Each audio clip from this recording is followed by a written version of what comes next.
Ye shall know them by their vehicles. Those blue trucks that are always cutting you off on your way to the airport, sides emblazoned with grimy white crowns, dinged bumpers stickered, "Got a problem with my driving? Call 1-800-212-KING." You shall know them by their ads on basic cable and drive-time radio.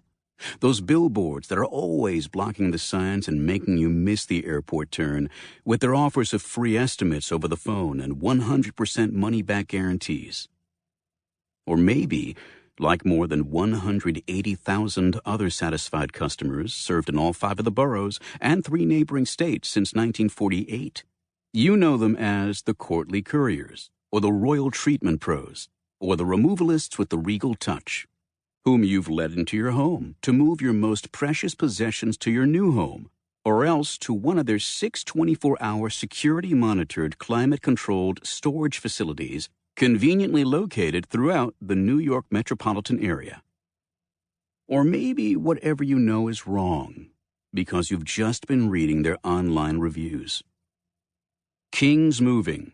David King, president, spokesman, container of crises, stresses, and the distrained, was a licensed, bonded, limited liability, insured large small business that specialized in, one guess, moving, and storage, and parking, and towing, and salvage, and scrap.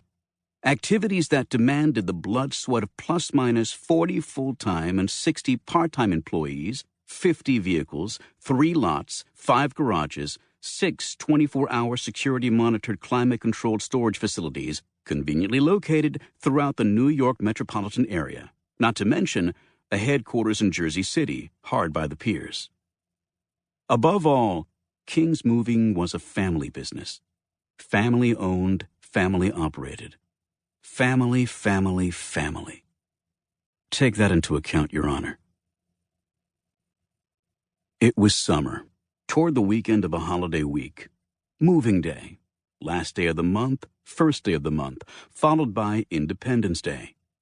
And David King was out in the Hamptons at a birthday party for America, to which he'd been invited as a member of the Empire Club, which had required attendees to donate upwards of $4,000 for the privilege of drinking diluted booze and eating oversauced BBQ under the auspices of the New York State Republican Committee. Inviting him to a party and then making him pay. That was class. That was how billionaires stayed billionaires. And David, who'd resented even the toll to the Long Island Expressway, couldn't help but wonder whether he'd met $4,000 worth of people yet.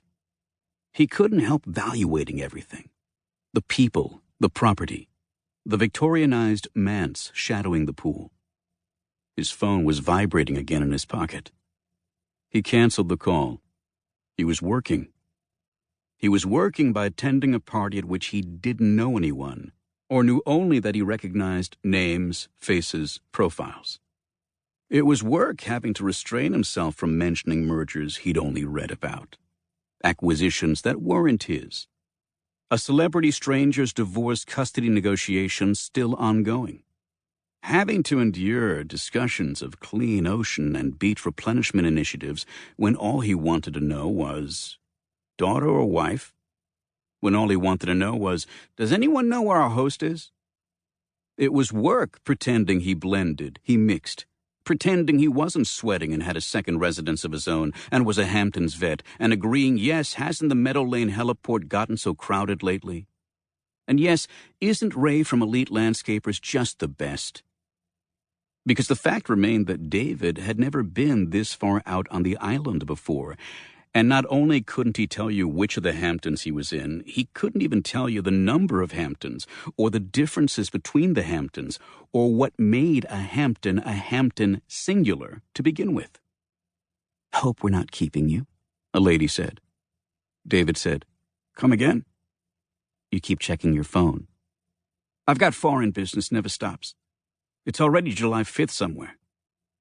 And he excused himself from that bezant of lawn and its assembly of skinny flagpole women flying dresses in red, white, and blue. Ruth, his office manager, had been calling without leaving messages. Now she was gibberish texting. Sorry, Bill's sick, have take Bill Jr. b-ball practice. And then, anyway, not finding pass guard. David made his way among tents, buffet tables of chafing and carving and bars. The trick was to keep on the move. Kids. Put David around kids and he'd fantasize about having them, and only then would he recall that he had a daughter who was an adult now. The kids were having their faces smeared native with war paint. They bounced around on a giant inflatable galleon, parried and thrust with balloon swords. A breeze blew in with the dung of elephant rides. He moved among servers who made $8.75 an hour, and so who made about 14 cents, 14.5833 cents. He did the figures in his head. For each minute it took them to carve him prime rib, or fix him a scotch, or direct him and his menthols to a smoking area. Conversations collected as they were conducted in circles. About stocks, about real estate, stocks, about renovations and how draining it was to open a house for the season. Apparently to have two houses always meant neglecting one of them, at least. About alarm systems, sprinkler systems, sump pumps, white versus black mold. About politics. David's politics were aspirational, inferior. He was in favor of contacts, contracts, the right to not diet, and the right to jump lines at dessert stations.